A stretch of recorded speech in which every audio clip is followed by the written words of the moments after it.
Hi నమస్తే welcome to Mara media. నేను మీ కేవీఆర్. ఆంధ్రప్రదేశ్లో కూటమి సర్కారు ప్రాధాన్యత లేనిది చంద్రబాబు గారి విజను చాణక్యమైంది. ఇంకా ఈ పాటికే తెలిసింది కదా. అమరావతి తప్పిస్తే ఇంక వేరే ఎజెండానే లేనట్టు రాష్ట్ర ప్రభుత్వాన్ని ఎట్లా నడిపిస్తా ఉన్నారో చూస్తూనే ఉన్నాం. అయితే నిన్న వైఎస్ జగన్మోహన్ రెడ్డి తన సుదీర్ఘ ప్రెస్ మీట్లో కొన్ని అంశాలను అమరావతి స్కామ్ను ఈ రాష్ట్ర ప్రజల ముందుంచారు. ఈ నేపథ్యంలో కొన్ని డౌట్లు ఏంటంటే ఇంచుమించు 5-6 లక్షల కోట్లు ఖర్చు పెట్టి ఇక మొత్తం పూర్తయ్యేసరికి అంత పెద్ద ఎత్తున ఖర్చు అవుతుందని ఒక అంచనా. ఈ నేపథ్యంలో రాష్ట్రంలో సరే అమరావతి రాష్ట్రానికి ఒక రాజధాని కావాలి, అమరావతి లాంటి దేవతల రాజధాని ప్రపంచం దృష్టిలో పెట్టాలి, ప్రపంచ పటంలో పెట్టాలి, మనం అందులో హై రైజ్ బిల్డింగ్లు కట్టి రియల్ ఎస్టేట్ చేసుకోవాలి. ఇదంతా ఇంకా మన ఫ్యూచర్ ప్లాన్ విజన్ 2047 అన్నది ఆంధ్రప్రదేశ్ రాష్ట్ర ప్రజల కోసం కాదు, మన కులపోల కోసం అన్నది అందరికీ అర్థమైన విషయం. అది వేరే సంగతి. అమరావతి మీద చూపించే ఆ ప్రేమలో 60,000 కోట్ల రూపాయలు కేంద్ర ప్రభుత్వం నుంచి నిధులు కాదు కానీ అప్పులు తీసుకొచ్చి అంత పెద్ద ఎత్తున ఎస్టాబ్లిష్మెంట్ చేస్తున్న నేపథ్యంలో అందులో ఒక 10% లేదంటే 1% రైతులకు ఖర్చు పెడితే ఈరోజు రైతు భరోసా పూర్తి కాకుండా 6,000 కోట్ల రూపాయలు 50 లక్షల మంది రైతులకు సంబంధించిన కౌలు రైతులను వదిలేసేయండి. అఫీషియల్గా 50 లక్షల పైచిలకు ఆంధ్ర రైతాంగానికి 6,000 కోట్ల రూపాయలతో రైతు భరోసా ఇస్తే ఎంత మంచిగా ఉంటుండే.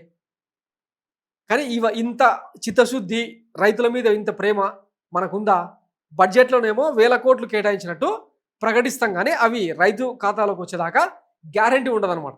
ఆఖరికి ఈ కూటమి ప్రభుత్వాన్ని ఎట్లా ట్రోల్ చేస్తూ ఉన్నారంటే సూపర్ 6 6 గ్యారంటీల గురించి పెద్ద ఎత్తున హామీలు ఇచ్చారు కదా. ఆ 143 హామీల సంగతి ఏమైపోయిందో తెలియదు కానీ ఆ సూపర్ 6 హామీల బదులు sumo, short whisky, Bengaluru brandy, old club, good friends అని కొత్తగా 6 బ్రాండ్లను సూపర్ 6 స్థానంలో మందుబాబులకు, తాగుబోతులకు గిఫ్ట్ ఇచ్చింది ఈ రాష్ట్ర ప్రభుత్వం.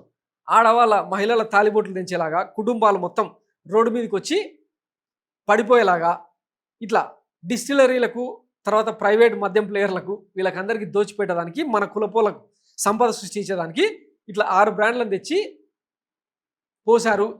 నాన్నకు బుడ్డి మాత్రం చాలా నాణ్యతతో అసెంబ్లీలో చెప్పిండు కదా, భారతదేశంలో మరే రాష్ట్రంలో కూడా ఇంత నాణ్యతతో ఇంత తక్కువ ధరకు ఇస్తున్న మరో ప్రభుత్వం లేదని ఎంత గంభీరంగా చెప్పుకున్నామంటే అది గ్రేట్ అనమాట. సో దాని తాలూకు బ్రాండ్స్ వచ్చేసి అనమాట సూపర్ 6 ఇవే అని చెప్పి సంతృప్తి పడడం మీరు హాయిస్తే వేరే ఏం లేదనమాట. సో అమరావతి మీద పెట్టే ధ్యాసలో, దృష్టిలో మహిళల కోణంలో, విద్యార్థుల కోణంలో, యువత కోణంలో, నిరుద్యోగుల కోణంలో, రైతుల కోణంలో ఇంతమంది బాగుపడే అవకాశం ఉన్న నేపథ్యంలో కొంత అమరావతి మీద పెట్టే దాంట్లో ఒక 10% ధ్యానం ప్రజల మీద కూడా పెట్టండి సార్ అని చెప్పి రిక్వెస్ట్ చేస్తా ఉన్నాను. Thanks for watching Maara media. నేను మీ కేవీఆర్. Thank you.